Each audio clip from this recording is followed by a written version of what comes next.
وہ سمجھنا ہی نہیں چاہتے.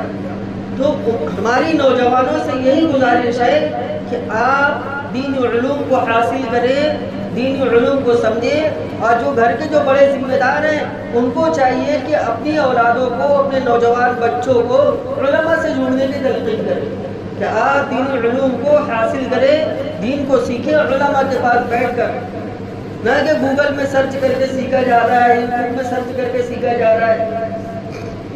اس سے ضلالت و گمراہی پھیلے گی. تو بہرحال میں نے جو بات عرض کی تھی کہ یہ جو خطبہ پڑھا جاتا ہے ان الحمد للہ نحمدہ ونستعینہ ونستغفرہ، یہ مسنون خطبہ ہے. رسول اللہ صلی اللہ علیہ وسلم اس کو پڑھا کرتے تھے. ان الحمد للہ، ان الحمد للہ، یقیناً تمام تعریفیں اللہ کے لیے، تمام تعریفوں میں لائق اللہ ہے.